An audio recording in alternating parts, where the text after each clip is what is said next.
in the firehouse, but Eric's not here Saturday. So as soon as you get back, let me know. You got somewhere you can store it there? There's no place at the EOC we can store it.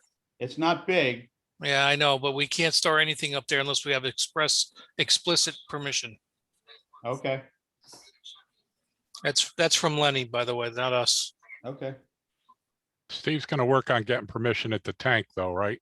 Yeah, Yeah, I think he's gonna talk. What was that guy's name, Eric? I forget his name. I don't remember. Thomas, something. Thomas, right? Yeah. I can find room for it in my shop for a short time. Well, Yeah, I think if it don't go to tank, Rob or Steve will work, Rob can work with it, see what Lenny says. There's gotta be a closet there or something. There's not. Jeff, how about Jeff's closet? There's no room in there. That's pretty much full, yeah. Okay, No room in there. Literally, we've just before pandemic really set, we had to go up there on a Saturday and clean everything out. So there's just no room. We want to keep the new chief happy. Well, if all else fails, there's John's warehouse. Yeah. yeah, I'm gonna go through it when I get it. And then decide where we're gonna put it.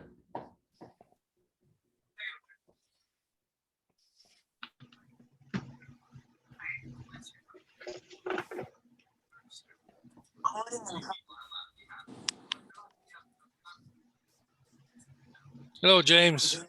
Howdy. Good to see you. Thanks for doing the net tonight, Rob. Yeah, you bet. I appreciate it. Well, How's I found everybody? I'm doing okay. Good. Good. 12 hours and a wake up.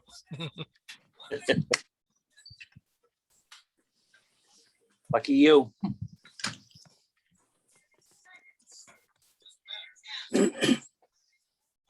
So James, I wonder if could you handle questions from the chat? Your co.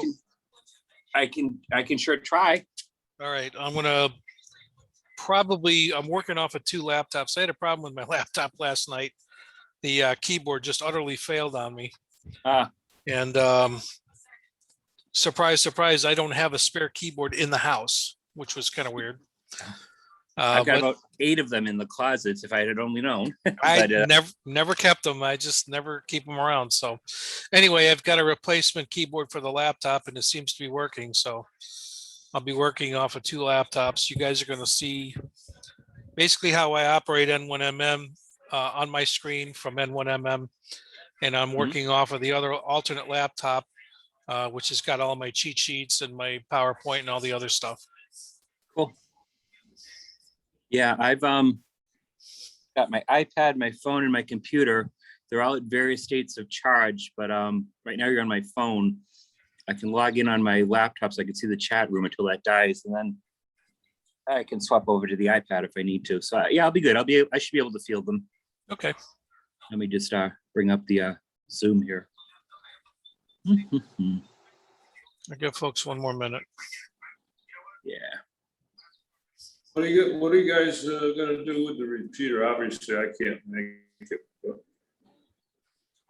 The only thing planned is to, currently. the only thing I have planned is to check the battery and adjust the transmit audio deviation, just a hair. And then if they want me to check power Oh, output or you're just gonna whatever, do deviation. if they want me to check power output or anything, I can do Okay. that too.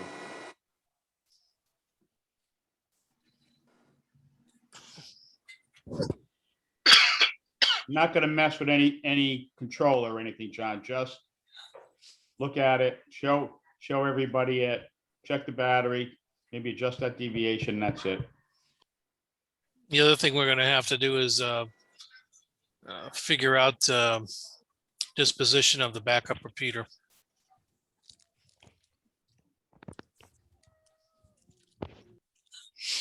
Yeah, but you don't have to be at the tower to do Yeah. that. Water tower. You're breaking up, John. Got to go a little closer. I can't remember if you. I can't remember if you can get from the door all the way over to the resting place for the repeater in one foul swoop, or if you have to go over pipes. Yeah. I we'll guess we find out. did. Find out Bill too, and I, Bob. and neither one of us. Set it up at the EOC. Huh? Set it up at the EOC as a backup. We can't. There's no room there, Mike.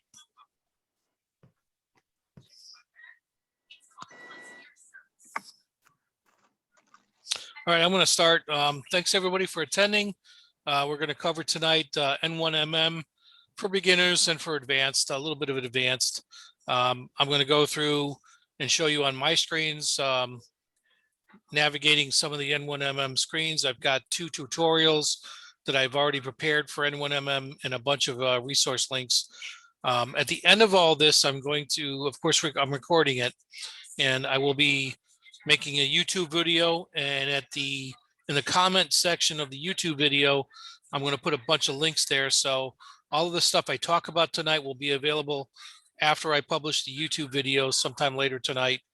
You'll be able to click on those links and take you right to some of the other tutorials that I speak about in the tonight's TechNet. I appreciate everybody attending. If you have a question at the time that I'm talking about a particular aspect of N1MM, please interrupt and make your question known to chat. James is Superdon is going to handle chat requests or chat questions, and if you just interrupt us and stop us, we should be able to answer a question as we go along. Do we have any questions before we start? Hearing none, we'll continue. All right, I want to share my screen and then bada bing, bada boom. Screen, that's the one I want. Okay, what you're looking at, let me maximize here. What you are looking at is the slide that I have in the PowerPoint. And I want to get to one more. I'm going to have to minimize that for a second. You all see my desktop? Yep. All right, so I'm clicking on the N1MM and I'm starting my own version of it on this laptop. And you'll see here, I have COM port 3 connected to the FT100 I'm taking tomorrow. And it's telling me that I don't have it connected, which is true. So we're going to go to manual mode. And these are the usual screens that I open up for N1MM. The very top here, on the one on the right, is called the entry screen. And this is where you get most of your work done when you're using N1MM. And let me try to move this a little bit. This is a little cumbersome for me. Go to this one right here, right there.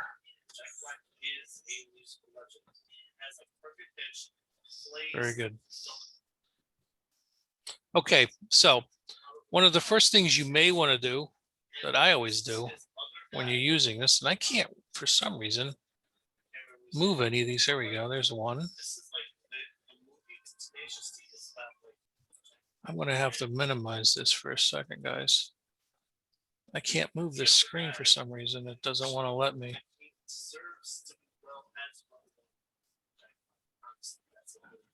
There we go. Let me get back here, move this down here. We will reshare my screen. All right, now that I moved it, I can actually do something and show you a little bit. So one of the tools that you want to use when you boot up N1M, if you've used it at all, and if you haven't, we'll cover that later, is to scroll down here under tools at the very top. You want to scroll down, check for new program version and install. You always want to work from the newest version of N1MM, even if you're just doing DX work. So we click that, and yes, a new version is available. I'm going to go through this. I'm actually updating the N1MM. It's going to ask me to close it. It should.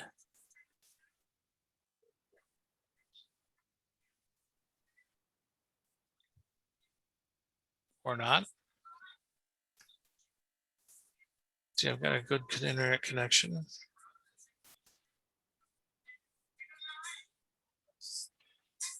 Not sure why it's not cooperating very well, but it's free software, so I didn't pay a lot for it. Here we go. All right. We're just going to click through all of these. Maybe some of this is old to you, maybe it's not. And yes, it's going to go through and update it, finish it. It's going to give me what they've done. This is the latest upgrades for the version that they've got here, what they've done. And now N1MM is trying to reopen. So what I usually try to do is exit out of here unless I really want to read all that stuff, which I don't. Reopen it. And it should remember all of my Windows positions, which it does. Very good. So I'm going to go back to my slides and engage my slide. Where is that? Right there. Okay. There it is. Give me a second because I am working from 2 laptops here. There it is. Oh, version 2, that's the one I want. Okay, TechNet's about N1MM. Did you go? There we go. At the very top left, in the margin will be the frequency of operation, the mode, which control mode you are in, and which VFO or rig, if you're using single op 2 radio, you are using.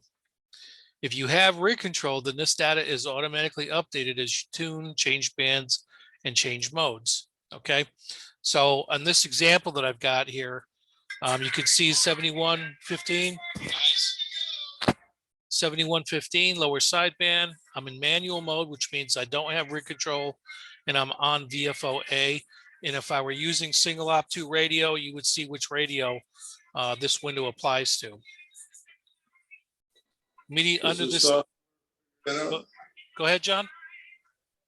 If you plug the second radio in, does it automatically go to two, or do you have to set it to go to 2 ops, 2 No, radios? There are software settings. If you're going to use single op 2 radio, you have to have both radios, the communications, the COM port set for both radios in order to use rig control for both radios. But if you do that, yes, it will show up there. It'll say rig 1 or rig 2 or radio 1, radio 2. Okay. So immediately under this data are the command tools for navigating the software. Okay, and you can see there file, edit, view tools, config, window, and help.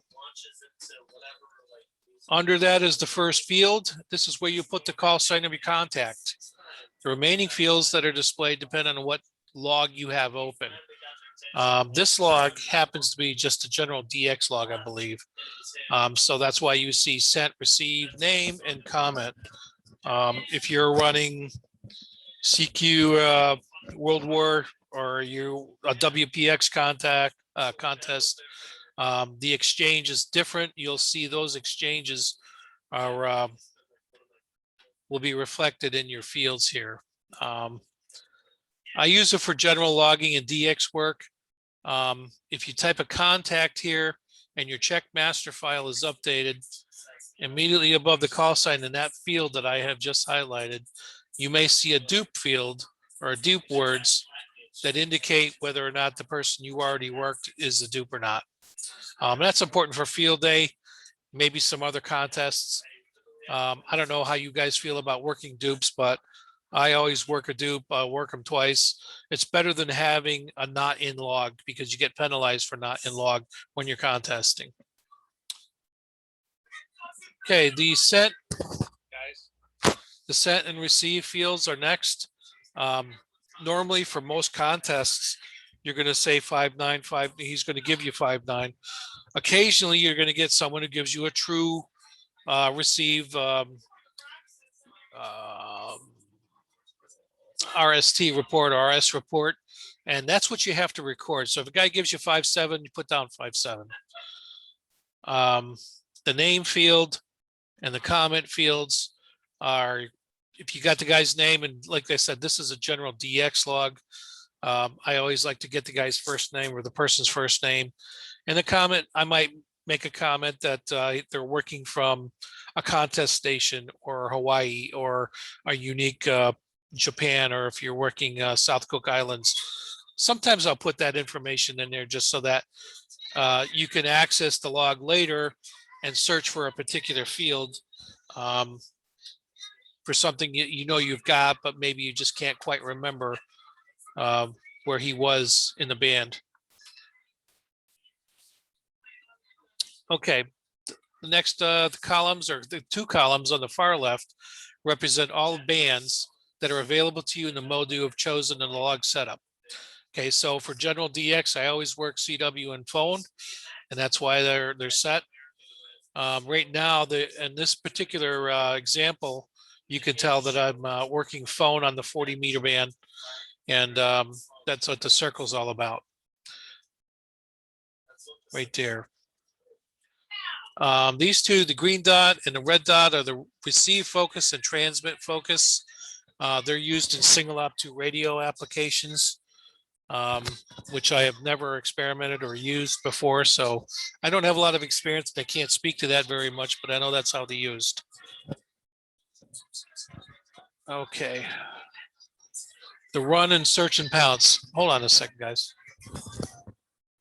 Just lower that a little bit, please. Thanks.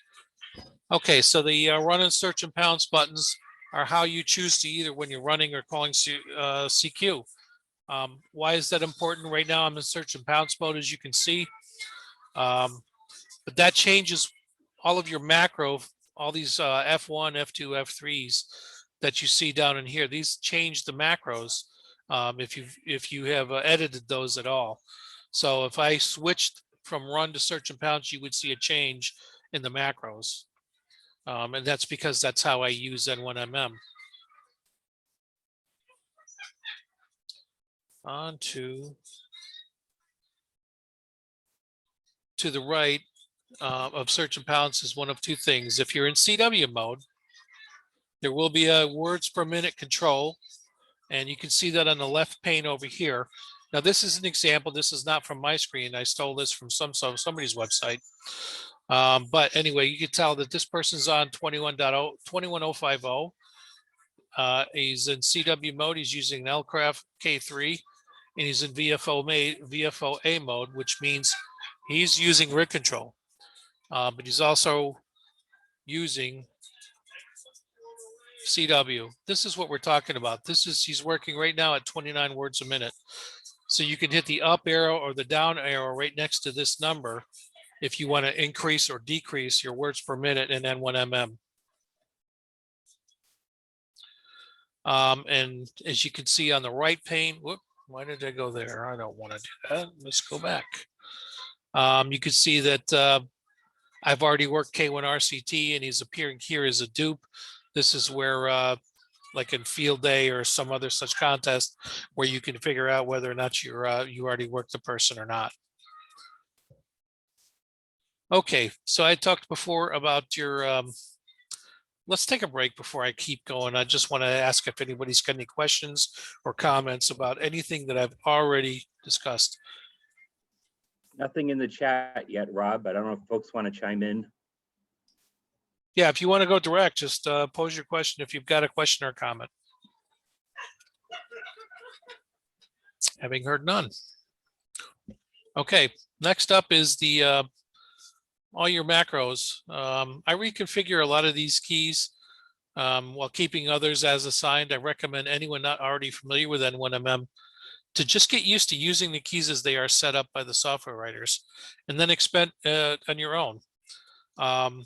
Sometimes you might want to edit the exchange file, or like this F4 key in this example, I've put my own call sign in there. And I do this on my own voice. I use an audio editor called, what the heck is it that I use? Don't remember right off the bat. Audacity. I use Audacity for making a raw wave file, then I convert that over and use that in these macros. So all you do is you make a file, you store it on your hard drive, and then all you got to do with this software is basically point these macros at your file, and it will pick it up, and and use them if you have rig control. Here we go. There's a lot. I mean, there's volumes written on how to use these macro keys. There's a lot of things you can do, and they're entirely configurable. If you guys might remember being a script kiddie from years ago, if you were a gamer back in the 80s or whatnot, but scripting is all about N1MM is all about scripting, and a lot of script files in N1M that allow you to configure the software to make it work the way you want it to. Say, Rob, we got a question from Al in the chat, if you want to take that. He wants to know if you hit F1. If we hit F1, what? All right, let me get to the chat.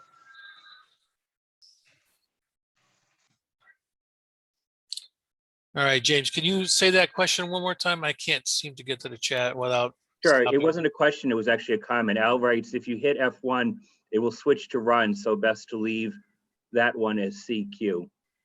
Yeah, unless you edit the functionality of that key, Al's right. Sometimes you can do that, like if you're doing a sprint, or I use a mode called enter sends message quite frequently, especially for digital modes. And that's where if you copy the person's call sign and the exchange properly, all you have to do is hit the enter key, and it automatically sends and picks up on the other exchange. So lots you can do with those keys, but Al's absolutely right about that. Cool. Any Thanks, Al. comments? Any other comments or questions? Having heard none. Let's see if I can get back to there without too much. There we go.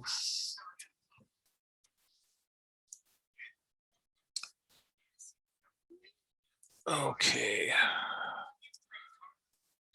All right, I went through this already, so I'm catching up to my own program here. Immediately underneath and to the left of the function keys is the heading appears here when enabled. You can see here on this particular one from my own call sign, I guess I'm 88 miles from myself. I have no idea why that's wrong, but anyway, normally you can see that you can get a heading to the contact if he's in the database already. Long path is 236. I'm 88 miles from myself, or 142 kilometers. And there might be some more data under there, like the call history. If I've worked this person before, which band it will be on, which mode it was in, that might appear in that blue text you can see right underneath the heading. And also, I'm in North America, in the United States, and I'm in zone 5. So you're going to see that kind of information as well. As long as that person's call sign is in a database somewhere that's been picked up by N1MM. So that's why it's important to always update your N1MM.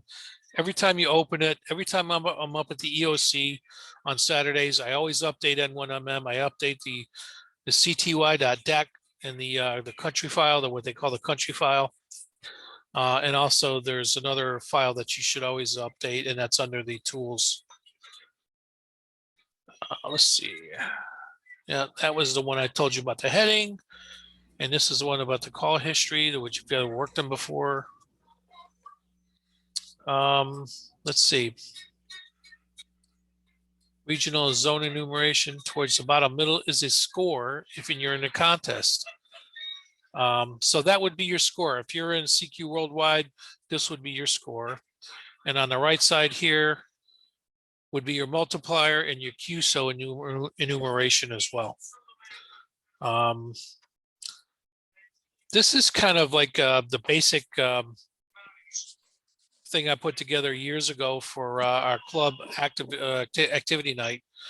It was well received then. I don't know how maybe you guys are already familiar with N1MM, you already know this stuff.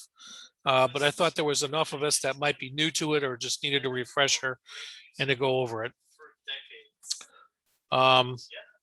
Here's the other thing. If you wish to minimize or put on the taskbar or close N1M, clicking the minus button will minimize all the N1MM windows. So you don't have to go through all of the windows that you have open in N1MM.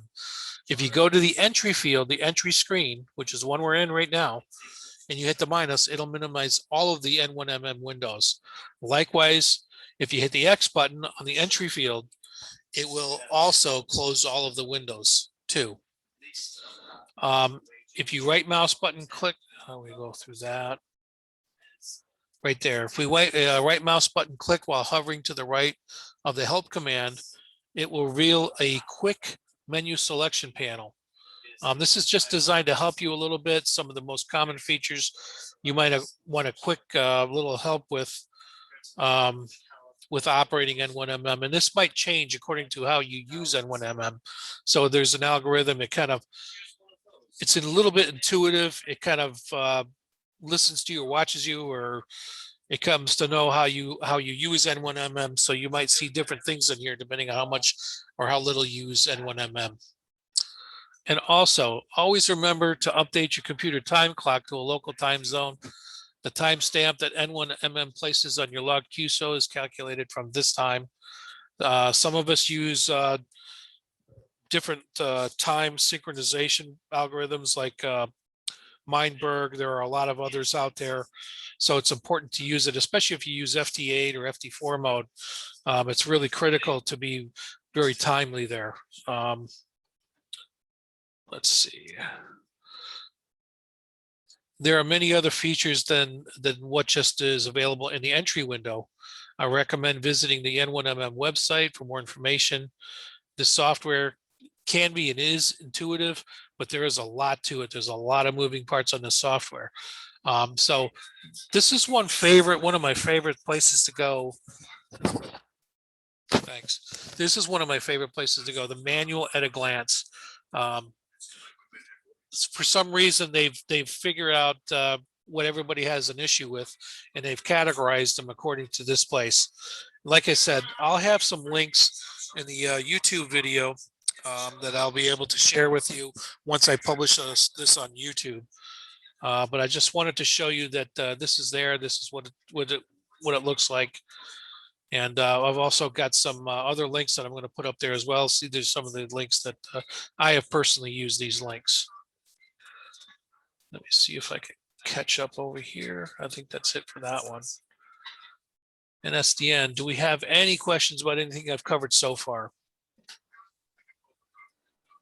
It must be really hard to operate this thing during contests with all these different windows. I don't find it difficult at all. Let me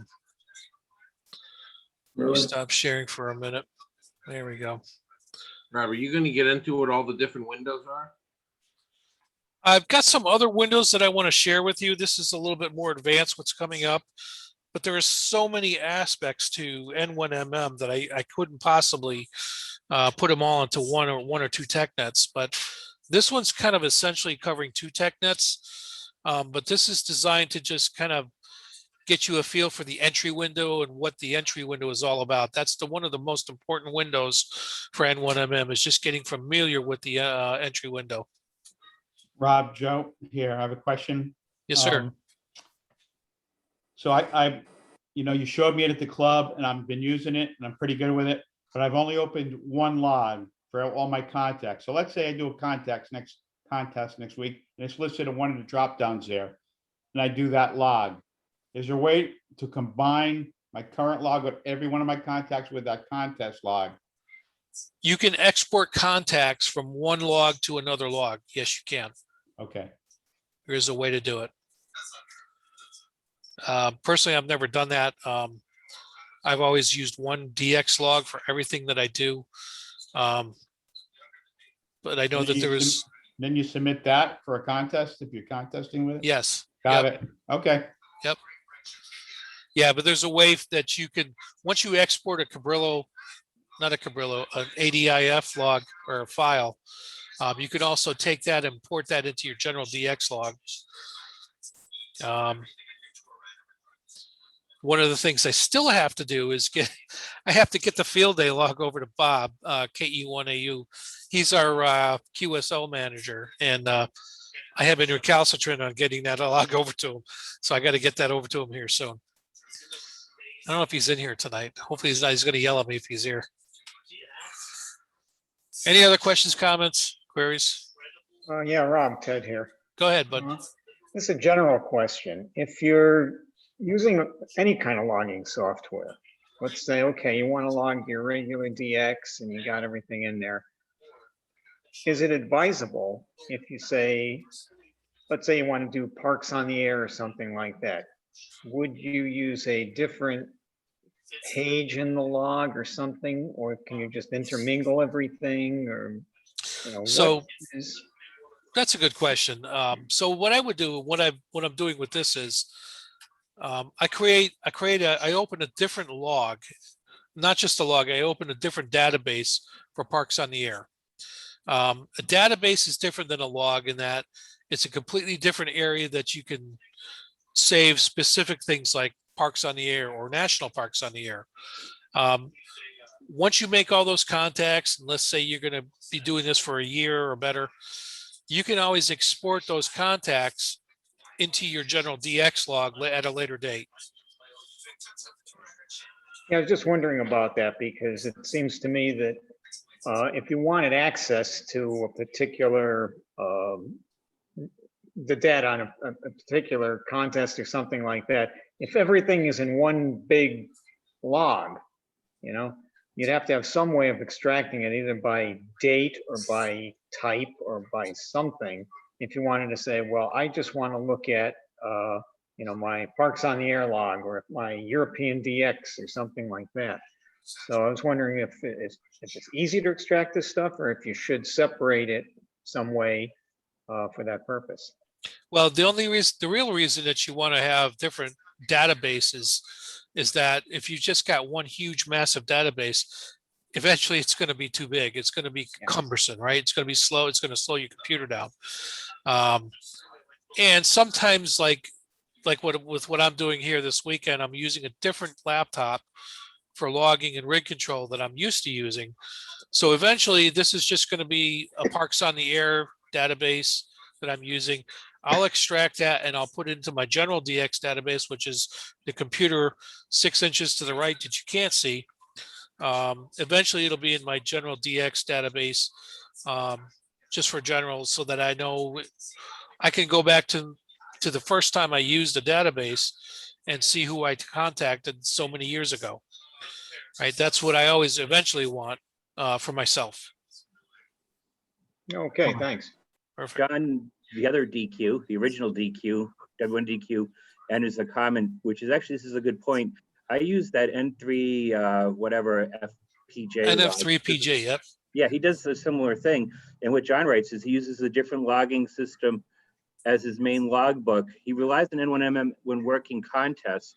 And the reason that he likes N1MM is that it's tailored to the contest exchanges, et cetera. Right. And that other log system does that too. You create a log file for the specific contest. And I guess N1MM does the same thing, where it will gather the fields, the exchange data that you need. Exactly. Perfect segue to my next segment. Cool. So I've got another series of slides. They're not long. I'm going to exit these and open up the next set. Do we have a question? I'd like to comment more. Go ahead, John, please. I think that we've had a discussion here now. What is missing is the ability of N1MM to create a database. And within the database, you can create logs. So you could have a contest database, you could have a personal database where you keep everything in. But the other, within, you can have a contest database and only put logs for the specific contest. And the entry form is tailored to that contest, to the exchanges. The F Right. buttons are programmed to that also, or you can adjust them specifically to that contest. Now, you go after you're finished, you go to File, Export, and select ADI file. And you can achieve an ADI file of whatever log you're looking at in whatever database. And you can bring that to your main log. And that's the advantage I see of N1MM. Right. That's exactly right, John. Actually, I wasn't planning on covering how you do all that, but you're absolutely right. That's how it's done. I just didn't want to, without trying to be thorough about it, I didn't want to generalize and leave someone with the wrong impression, but that's exactly how you do it. It's not difficult at all. And for me, I always want to know in my general DX log who I've contacted, even if it was in a contest, even if it was in a QSO party, even if it was in Worked All Europe or something like that. I don't really care. I want to know who, if I worked a guy before, I want to see it. You know, when I punch up somebody's call sign, I want to see how many times I talked to this guy and on which bands. Is there anything else? Having heard none. All right, I'm going to escape from that. Close this out. Open this. Now this PowerPoint was created for, I'm going to go back to sharing. Find it. Hello. There we are. Share screen. Okay. I'm going to hide that. Okay, so this this series of PowerPoint is was created for some operators, some of the operators, and some of the people that, some of you guys that actually use the gear up at the EOC. We wanted to have kind of like a training or a guide or a tutorial to follow about if you're ever up at the EOC operating a contest or a QSO party or something like that, and things happen. This is a way for you just to go through, look at something and have a decent ability to figure out what's going on.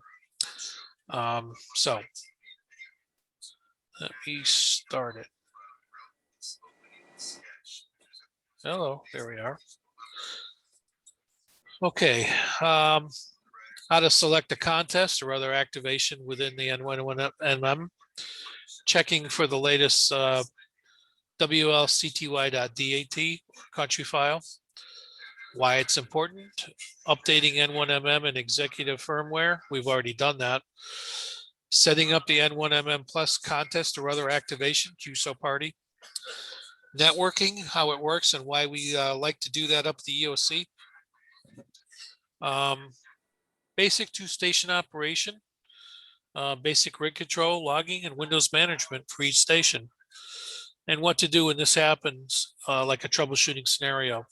And the only caveat to all this is, I have to say, when I made this this tutorial, we did it with only 2 operating positions. Now we have 3. So we've got a VHF station that is also networked.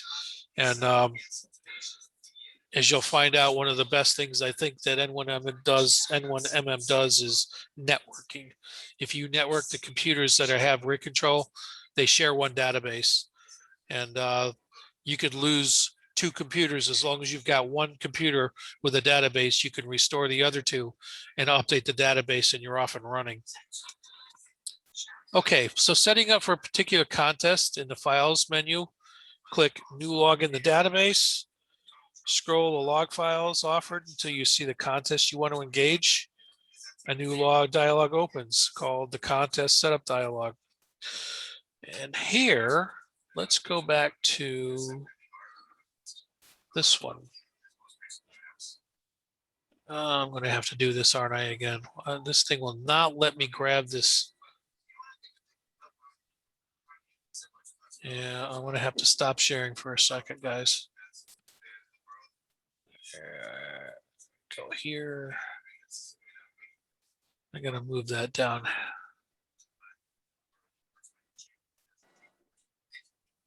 Just will not cooperate with me tonight.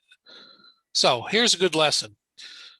I want to teach my computer that I want this entry window right in the middle of my screen. So I'm going to click Tools, scroll down to Save Window Positions, and do that. So the next time I open this, it's going to put this entry window right down here so that when I share my screen, You gotta share your screen now. when I share my screen, now it's right here in the middle. Okay. So we're going to go to File. Now we're going to change what we're doing in here. We're going to go to New Log in the Database, because let's say we're going to do a WPX contest. So here, I'll bring it down to the middle. The log type, that's the one we're using, is called DX. But no, we want to go to a WPX. We're going to scroll down to, is that CQ? Who does the W? There it is right there. CQ, WPX. Right, thank you. That's what I was at. That's what I was asking. CQ, WPX, single sideband. Right, so let's assume that we're doing this for the EOC. We're going to run a multi +1. We leave the date stuff alone. We go down here to the contest. You'll see down here where my cursor is. No, we're not going to run single op. We want to run a multi-op. We're going to run all bands or maybe one band. We're going to go for all band. We're going to go low power because we're not using QRO. The mode is sideband. Station is fixed. We are going to operate assisted because we're going to be if we're going to be just strictly CQing, we can do non-assisted, which is a different category. Probably get a little bit higher point value. Not sure exactly how that works with all the different contests, but I always choose assisted because we usually use that for search and pounce when we're operating a multi, because we want the multiplier station, which is station number 2, to be able to just go after the multis, the high value or high point valued on other bands that we're running on. And we're going to be running two multipliers. An ascent exchange, not sure if that's actually correct. This is where you want to update what the actual exchange is for WPX. Al, do you remember what the WPX exchange is? Maybe you could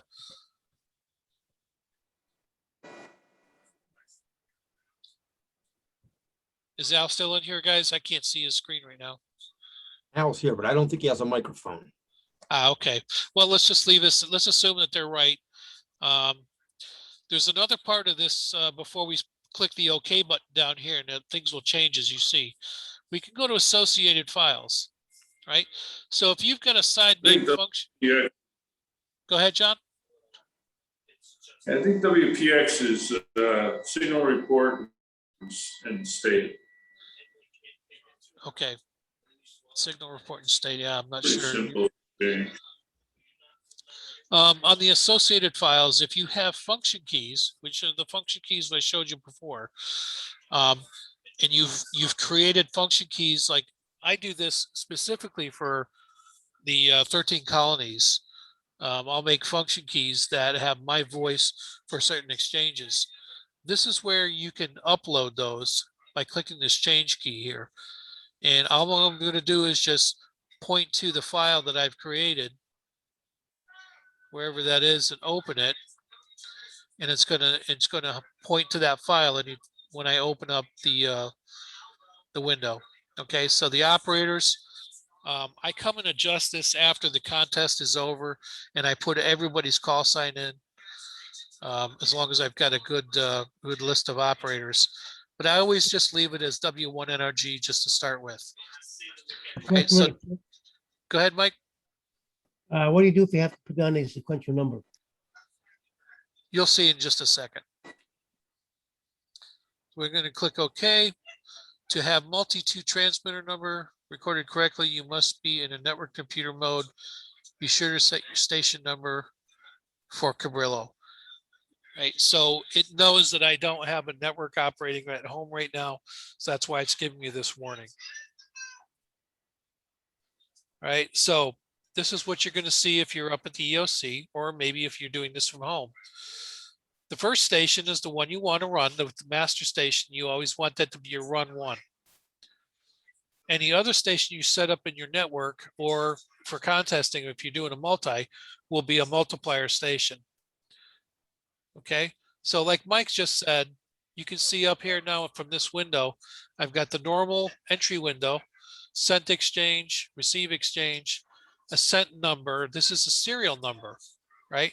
This is the number that I'm going to give. So if you're number one, it's going to auto populate number one. And this is the number, if the guy you're working is like your number 252, and he gives you 252 as your sent number, this is where you write down, or you not write down, you record what number you've received. Okay, so let's go through a hypothetical. We're going to work W2 NRG, sent 59, received 59, sent number is 1 and received. Okay, I'm his number 6. It's as simple as that. As long as I've confirmed that I've actually heard his call sign proper, I've heard the exchange proper, I've got the right serial numbers, you press enter, and now this person is in. I'm going to try to move this. There we go. You can see this area that I'm trying to show you. This is the log file. This is one thing that I always want to open, because if I try to type this guy again, W2NRG, you can see it comes up as a dupe because we already worked the guy. Got the frequency I worked him on, his number, the WPX, or the what is this? The exchange. This is part of the exchange. I forget what it is right now, but in any event, this is the log file, which is one of the windows I always have open when I'm contesting. Will it say dupe if you want a different band? Say again, Mike? Will it say dupe if you want a different band? Well, let's try it. So in this entry window, if I want to change bands now, you can see that I'm on 14296. Let's change to 7 meters. I'm just going to go 7250. Now I'm in the 7250. I just changed bands. If I've got rig control, I just changed my radio's frequency. So I might need to hit the tune button. But let's try W2 NRG. And tab.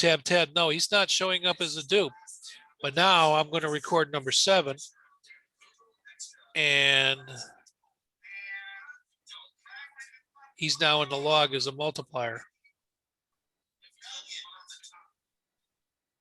Everybody catch that? Any questions? Was it the first time you worked in 2NRG? Well, it's the first time I ever worked W2 NRG. I don't really know why it didn't go up for sent. It didn't come up with number 2, but That was my question. I'm sure it's got something to do with the fact that the software is smarter than I am. Let's change bands here. 28375. Now I'm on a 10 meter band. W2 NRG. Not sure why that's not repopulating, but could be something that I don't have rig control. Let's try to.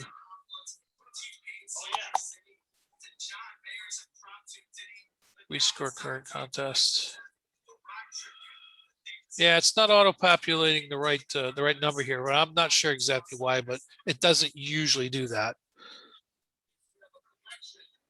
Usually, this would be number 3, but it wants to auto-populate with 1. Don't know why. I'll have to figure that out later.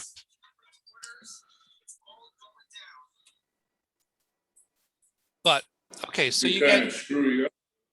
What's that? What's that, John? I mean, if you work, 4 or 5 contacts, you could have that happen many times. Well, we don't usually work the same contact, the same guy on the 3 different bands in succession. So I'm sure if I put some other call sign in here, N2 NRG. Oh, now let's do this the right way. N2 NRG. Guys, receive number is, call it 8. Yeah, she's not. I don't know why she's not incrementing.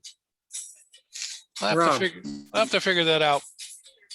Yeah, Come on. Rob, Yep. Rob, could it be that it's, keeps saying 1 because it's 1 on each band? If you did the same guy on the same band, again, would that not come out as 2? I think, Rob, Go ahead, John. I believe you've got to go back to that screen where you initially were setting up the contest and said the cent exchange. Yep. And I think where it had, maybe it had a number sign in that field. Yep. And somewhere it's got to say send sequential number or something. I can't read that very well.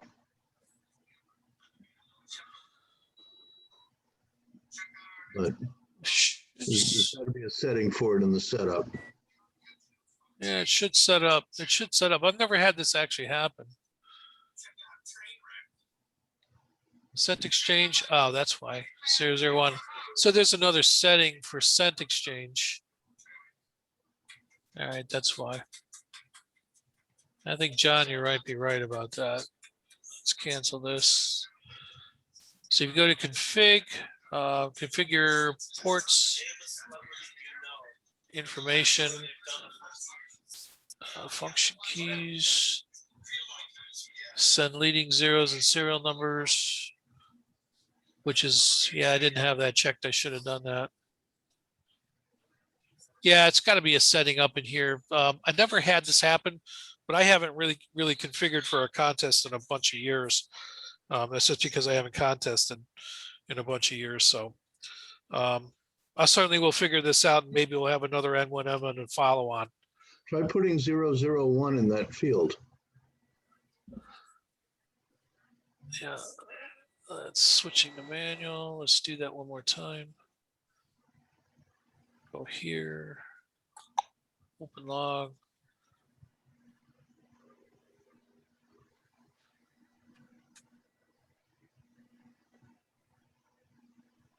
You mean in this field here, the cent exchange? I think so. I don't know. It might.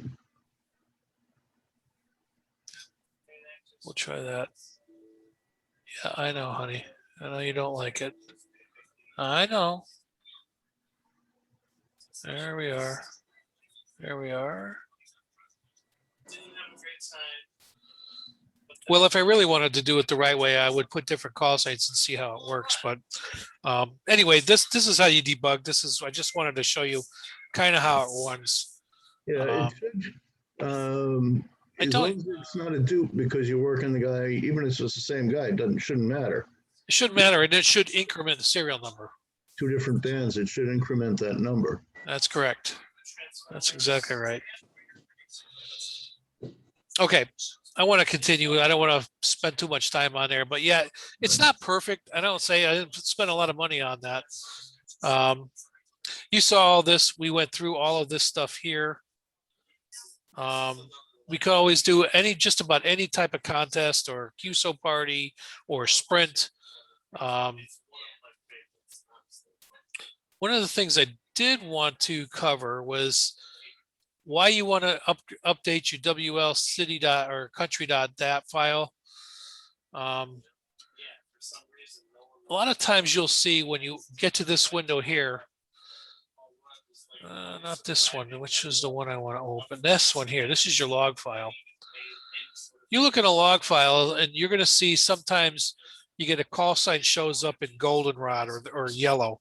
And that means that it wasn't found in the cty.dat file. That's a file that contest organizers put together and update after every contest. Update this database with everybody's call sign that was worked, and hopefully with accurate call signs, so that when you update your cty.dat, your database will have somebody's call sign that you might work during this coming contest. So that we'll know exactly where that person is in the world. It'll know what country he's in. It'll know his exchange. It'll know his zone, that kind of information. So you're not always going to work a WPX. You might be working CQ Worldwide, which you may know you have to have a different exchange for. If that person's call sign is in that particular database, it's going to allow you to be a little bit more accurate, and so that you don't have to check as much. So that's not a very difficult thing to do. Under tools, you can see right in the middle here, you want to come down to, where is she at? There it is, download and install the latest country file. You click that once. And what that does is it goes out to the web. If you're connected, it will download the latest database, the DAP file from the database, compile it, and load it into your database for N1MM. So, and that's done. That's as simple as that takes. One of those is usually put out. It's compiled after every contest, and then it's put out just before the next contest, next major contest. So if you do it the day before, you're probably going to get the latest information.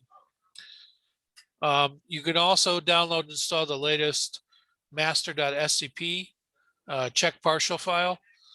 A lot of people use this. I've never found it very useful when I'm contesting, but it's probably useful when you're searching and pouncing more than running.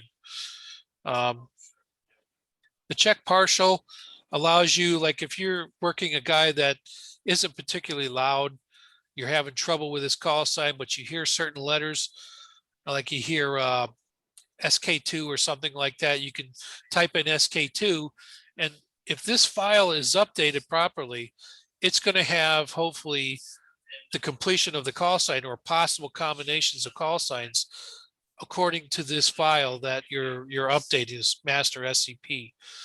So you type in SK2, it's going to offer you suggestions how to complete this call sign.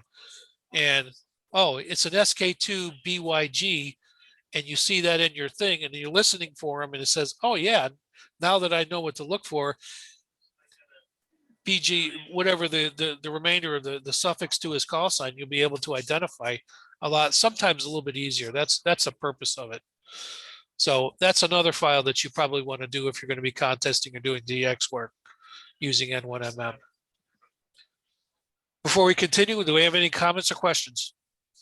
How about contest to publish your own roster? Say again, Mike. How about contests that publish the roster of their members? Okay, I heard published roster of members. I'm not sure what you're asking. State SKCC publishes a list of all the members. CTW does that. So if I'm in that contest and I enter the person's call sign, it immediately populates with his membership number. That's right. Yeah, it does. It offers you suggestions to complete the call sign if you're having difficulty, which sometimes you do with DX work. That's right. By the way, like if you have a membership number, if you have a club number, like I have a SKCC number, if Yep. I'm in a contest and I enter the call sign, it populates automatically the number. I don't have to listen to them send it to me. Right, but you have to update a database before you can do that. Otherwise, you don't get the latest information, the latest members. But there again, there's probably a contest in N1MM for SKCC. So in the exchange, you're probably going to have an SKCC field. Do you use that N1MM for that, Mike? I don't use N1MM, but I have other software, but like I'm able to upload a database from the club of its roster so that when I make a connection to another station that's in that particular organization, it automatically populates his membership number without him giving it to me. Oh, okay. Wasn't aware of that. Very cool. All right. So databases are cool. Yeah, but they can be cumbersome. And as you see, The software is not perfect. I don't think there's any perfect software, but they constantly update and work the software. So that's why I kind of like it. Any other questions or comments? Rob? Yep. Al just posted in the chat that the correct character is the £sign to fill in that blank. He tried it and it does increment for him. Yeah. So I there's a usually, issue somewhere. it's probably this. I've never used this laptop yet, so I might have some configuring I have to do to make that work right. Okay. It's got to be what it is. I've never had a glitch when it comes to serial numbers, even when I'm integrated with FL Digi. Okay, we covered this part. We don't need to worry about that. Checking rules. Anyway, so this is just contesting or DXCC work. A lot of people use contests to work DXCC. You're going to get a lot of rare ones or all-time new ones. You're going to get people come out of the woodwork for contests that don't normally come out for DX work. So if you're a DXer and you don't like contesting, that's fine. Get out there during a contest and work some DX. Your numbers will count for all of their point value, and you'll get your rare DX once in a while, or maybe you'll get call signs that you don't normally hear. Always check the rules, review mode, station rules, your amateur radio license, what band you're allowed to operate on.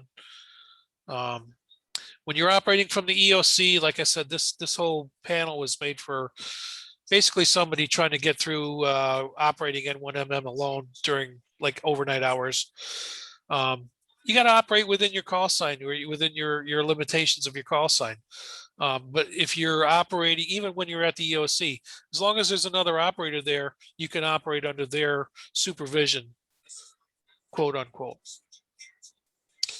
Okay, networking. Without saying a lot, networking, the benefit of networking is that you're sharing a database. We've actually had an instance where one of the computers went down during a contest, and we were able to restore the computer, but the database was corrupted. We updated it from the other database and the other computer, and we were off running in a matter of 20 minutes. Like I said, we have 3 stations now, not just 2. So I won't go into a lot about this. If you want to learn more, I can certainly put together another slideshow and go over that about some of the more advanced features. One of the other things that, what's that, John? Other than being at the clubhouse, I don't think there's enough people that we would probably do something like that. Yeah, you're probably right. I mean, not a lot of people would have a network to, unless you've got a multi-operation that you're trying to initialize. Everybody's just got basically one laptop or computer or tower, whatever, desktop. You don't need to worry about it. That's why I don't want to cover this too much. The one thing I do want to cover is, and I want to open up the window, is the Telnet window. So you go to Window. This controls whatever windows you want to have open. One thing I do like to have open all the time is the Telnet. So I do not have a Telnet selected yet. Let's get rid of this. Well, I'll minimize that. I didn't want to do that, did I? I should have known better. There we go. Want this one in front. So this is going to have to go down here somewhere. There we go. So I haven't selected a cluster. That's why you see nothing populated in my field. Like I said, this is a brand new installation for me. So I want to select a cluster. What am I selecting here? I'm selecting a place that is collecting data about spots. So I want to have a place that's collecting spots from an area that's close to me. So I wouldn't check off Africa or Spain or Hawaii. I want something in New England, right? European, North America. The one I always try to go with is K1TTT because I know he's up in Pero, Mass. There are others. K1EU, he's in Massachusetts as well. There's a few others, but I want to choose a guy that's actually listening close to where I'm listening to. So I'm not sure why he's got two different ones here, but I'm going to check the first one. And down here, I've already got them selected. And I'm going to select the cluster connect to K1TTT.net 7373, which is the right one. It should ask me what my call sign is. Yeah, it certainly is. Where is that? Let's go with W1NRG. And it should start populating.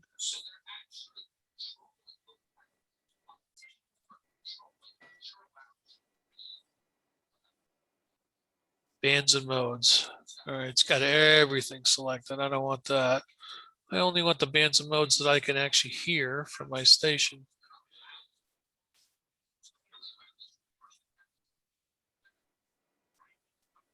Now, some of you VHF guys are cringing right now. I'm just going to unselect all of them. And I want CW, phone, and Digimodes. Right, so you saw what I've selected here. I've selected the bands I want to operate in. Some of the VHF, the only VHF mode right now I can operate. This actually will change because I've got a rig that does these now. So I will actually select these two bands for VHF and this because I have that mode as well. I don't have midwave, and the modes I want are CW, phone, and digital modes. Digital modes should cover RIDI as well, but let's check that one off as well. So these are the modes and bands I want to listen for or just receive spots for. So we're going to go back here. Now you can see that the list is starting to populate because I've made some selections about bands and modes. If I were actually connected to a rig and I say, hey, I want to work this guy on 6 meters, I would hover right over his call sign, click it, and it would tune my radio to that guy on 50313. And I'd tune him up and try to work him. 313, is that an FT frequency? No one can answer. Yes, I know that Rob, it it is. is. Okay, I thought Yes, it is. Yes. I thought it might be. Couldn't tell you that right off the bat. But anyways, it would still tune it up there. And if I had FT mode enabled on my rig, it would enable all the software as well. Comment? Comment, go ahead, Mike. Suggestion for those of you who don't have the extra class license, I would suggest you take a good look at the frequency before you click on it. I found myself making many contacts outside my privileges. Yeah, it does. Yep.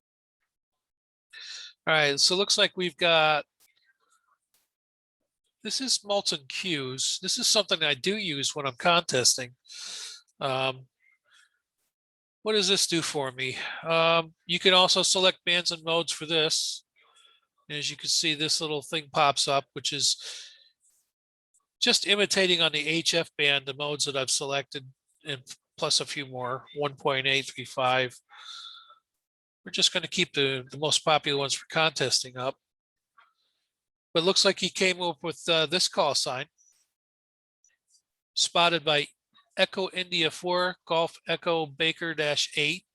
Not who that sure that guy is. I just right mouse button clicked it. It gives me a few options. I just wanted to see about this spotter. If you hover over the call sign, it tells you it was spotted, well, like very recently, 0 minutes ago. Who is DC5? What's that area? I'm not familiar with that. Anybody know who that is, DC5? Might be Spain. Delta Charlie 5 Victor Uniform. Okay. Knock it off, please. Stop. Sorry, my cat's getting loud. Comes up as Germany, Rob. Delta Charlie 5's Germany. Okay. Okay. Let's see. Let's get back to this screen here. Let's go. We're not going to go into a multi-2 contest because we're not really just discussing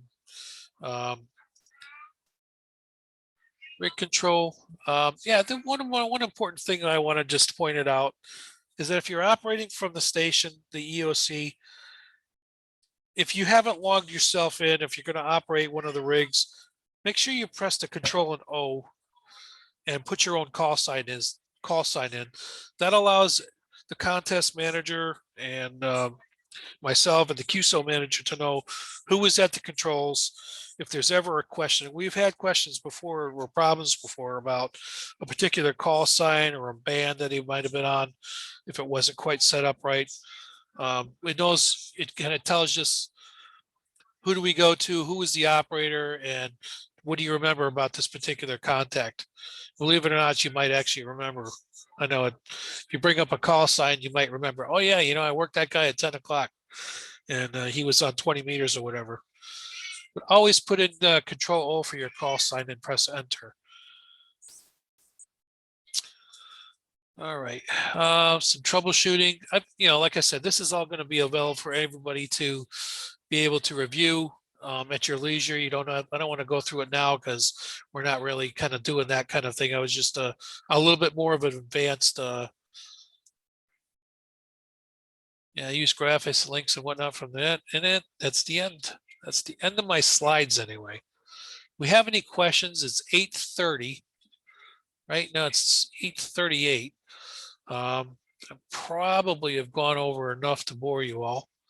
Anybody have any questions about anything we've covered so far? Yeah, if you enter the Control 0 and you log in, do you log out? No, what I do is I press Control O, put my call sign in. When I'm done with my shift, I just tap up Control O and leave that login screen for the next operator. Just easier that way. It's a good idea too. Control Oscar, Control O. Okay, having heard no other questions or comments, I would like to thank everybody for attending and enduring all my slides. Like I said, I'll put all the links in there if you want to click. There's a lot of really great tutorials that N1MM puts out. They've updated them recently. And those will all be in the chat area or the comments area of the YouTube video. Good job, Rob. Thank you. Go enjoy yourself now. I will, but I'll be activating a couple of parks on my way down south. Make sure you post to the mailing list so we know, so we can work you. I will have fun with that. Yeah. I will definitely be on the Reflector and maybe on Discord if you guys use Discord or some of the other stuff we use. Good stuff. Have fun. Thanks, guys. Thanks, Rob. Yeah, thanks. Thank you, Rob. Talk to you guys later. Stay safe. Take care. Be well. Safe travels. Yeah, fasten to the left. Thank you. You bet.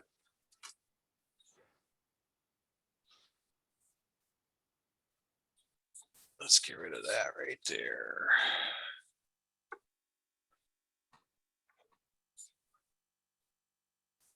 Take care of that one too.